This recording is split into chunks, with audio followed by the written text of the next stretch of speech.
I'm Conor Beaufin, and I'm here today in the podcast studio in Hub 17 in Sandyford Business District. And I'm with Stephen and Andrew Cloonan.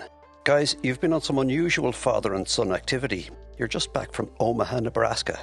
Tell me about that, please, Andrew. Yeah, so it's a pretty major event. We arrived Friday evening, but the kind of main event is the shareholder meeting on the Saturday. We got there at 6:45, thinking we were reasonably good for time. And there was two enormous queues going into both entrances.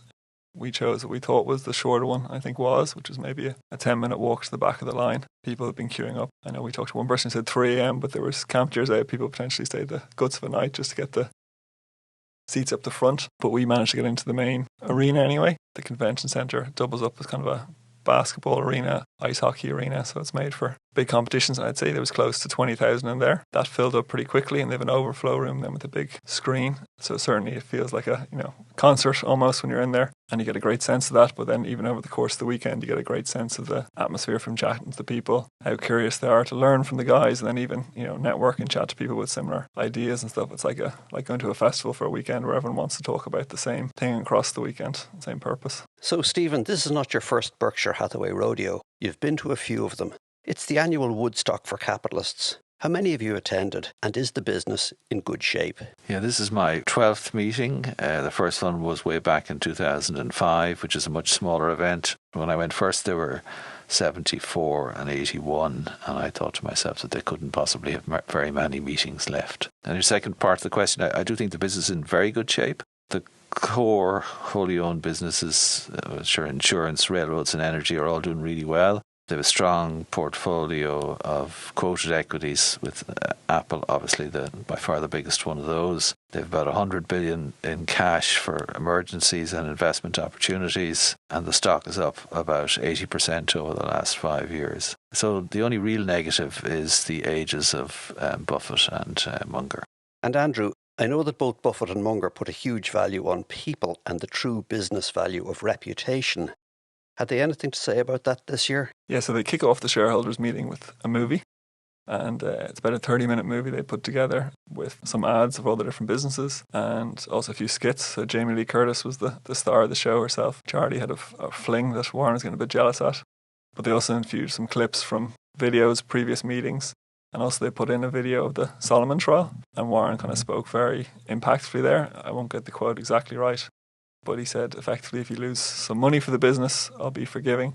But if you lose a shred of reputation for the business, I'll come down like a hammer. I think that's a great principle to preach and kind of leadership to show. Then also throughout the questions, even if they weren't directly about his values or the values of the business, often when he's telling a story, he'd give good examples of how you can kind of show your values and show the values of the business. One good quote he had was, you should write your obituary and then try your best to live up to that, which again, just a very clear, distilled message that I think helps people focus and realise, what should be the important values in life and in business. One thing that's come up a few times before is the issue of succession. Do Buffett and Munger have a plan?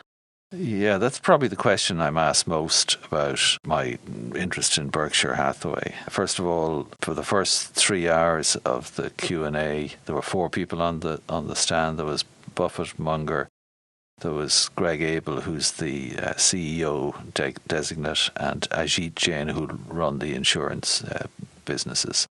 They're both impressive in different ways. And then Buffett and Munger are very insistent that the Berkshire culture will survive them. They also point out that the operating businesses have a very long runway. There are also 2 guys called Todd Coombs and Ted Vester who are in charge of investments, making some investments at the moment, and they will succeed Buffett in that area. When we've spoken about this before, Stephen, you've been impressed with the consistent approach to investment of both Buffett and Munger. The multi-decade consistency must mean a lack of kind of breaking news. Were there any surprises? There's no doubt the message is very much the same each year. They're big believers in the American system, in compounding. They feel that there's a fantastic opportunity to generate returns in a free economy and that will continue. I suppose the thing that surprised me most this year was their enthusiasm for Apple, which is nearly 4 times as big as any of their other quoted investments. People ask me, why do you go along if it's so similar every year? And I suppose being overweight Berkshire in my modest portfolio, it is reassuring to go along and hear that the business is doing well and to understand that the things that I think are in place are in place. Just going to Nebraska is a big commitment. Are you addicted to Berkshire Hathaway, Stephen? So for me, another reason for going along to the meeting again is to get almost like a vaccination for another year of the sort of good sense that they talk. To have a little bit more confidence in my investment in Berkshire, which is a very diverse company in itself, and also to stop me from doing stupid things until I come back again the next year. Andrew, I believe that Berkshire once paid a dividend. Can shareholders in Berkshire look forward to receiving another payout anytime soon? Yeah, well, Warren loosely alluded to the previous dividend they gave. He claims he was never in the room when that was made a policy or made to be dished out, but then he confessed that was not true. So no, I wouldn't be waiting for any checks in the post. I suppose from Berkshire's point of view, and Warren and Charlie, they strongly believe in the value of compounding, and by giving out dividends they're taking money out of the business and also potentially getting taxed then as well. I suppose their belief is, if you keep the money in the business, they can compound it, they put it into new ventures, and they kind of trust their systems to maximise the value by keeping that value in the business for you. We can all see that the banking world has been in a bit of turmoil over recent months. Had they anything to say on it? Yeah, they had a bit to say about banking. Their first comment on it was that banking has always been a little bit of bang and bust. The nature of the banking business is that it's a very highly leveraged business, and it depends a lot on confidence. They pointed out that in the current climate, it's much easier to withdraw money from a bank than it used to be in the old days. They said that in the old days, if you saw a line outside a bank and you were a depositor, the correct thing to do was join the line. The thing to do was get your money out, whereas these days the money can be taken out very quickly. Basically, they said that they didn't think depositors would ever be at risk. Businesses who bought bonds could be burned, but they didn't see depositors. They themselves don't invest in banks, except they are in Bank of America, which is an exception. Bank of America had a need for additional capital. They approached them and put something to them. It was accepted. They know the guys very well. They got warrants as well as share warrants as well as a return. So that's an exception. And they said that they had owned a bank way back in time, a small bank, and they also owned some of the insurance businesses that they still own. But the regulator said they had to get out of one or the other, and they decided to get out of banking, and they were very glad of that because the insurance business has really been the engine that has grown the business historically. I believe both Charlie and Warren had things to say on AI. What were your takeaways, Andrew? Yeah, I suppose it's kind of a hot topic at the moment. Something that I'm looking at, or my team's looking at in our work quite a bit. The explosion of ChatGPT recently has kind of everyone talking about it, so it's a common field of questions. Charlie, in his typical kind of smart responses, was I think I prefer human intelligence and wouldn't give you much more than that. Warren, again, gives his kind of longer story and didn't go into too much of it, like my dad referred to in Apple, kind of outside their core areas of competency, so didn't give too much of a detailed answer on it. And I suppose they're kind of given the appreciation of it. There was references to the impact of atomic bombs and AI and how it's important to be aware of it, but didn't go into the detail of we're viewing this as a business opportunity. They're more just keeping tabs on it and saying, okay, well, it's there. It's not an area of our specialists. I think the fact that it's coming up as a topic across a few different meetings and certainly discussion to people, it's a hot topic that's going to be, I think, talked about for a while to come. Stephen, you've said before that you're overweight in Berkshire. Berkshire now has 35% of its shareholding in Apple. Are people saying that Berkshire is overweight in Apple?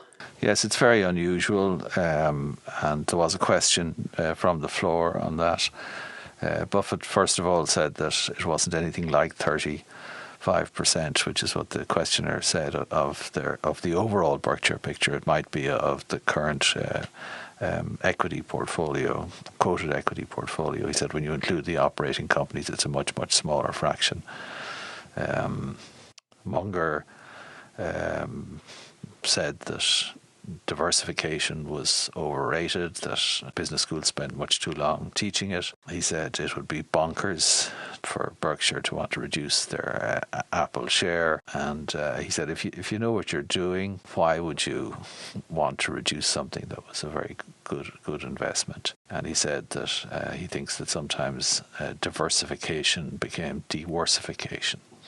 The one time I was at a Berkshire Hathaway shareholders meeting was back in 2008. I loved the interaction between Warren and Charlie then. Surely now at 92 and 99, they can't still be sharp and incisive. Andrew, any impressions? Yeah, I suppose I wouldn't have the same frame of reference going back, but I've seen clips and stuff, and comparing them to now, that they're still a very impressive duo. Charlie, I suppose, at 99, came out in a wheelchair and wouldn't have the same long spiel he might tell, but it's very quick, sharp remarks. There's maybe some points where you feel, okay, he's maybe getting a bit tired, but then suddenly he's back with a quick remark again, and still very clued in. And then Warren is kind of a very different style, great storyteller. I think he hasn't lost that, and very still able to distill messages very clearly and understandably. From speaking to people around the weekend, they say, he doesn't quite deliver it with the same punch, but as a first-time consumer, if he was in a 30-year-old's body, you wouldn't know the difference. The same with the two of them. They're still very clearly able to get their message across, very charismatic, and very, very good to listen to. Stephen, speaking as a veteran of these gigs, how did you find them both?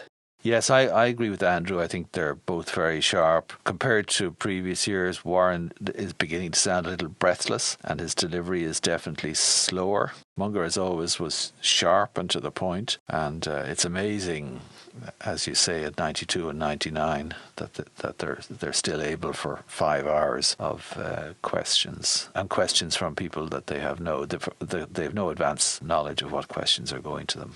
Stephen, Andrew, many, many thanks for taking the time to talk the business of Berkshire Hathaway with me today.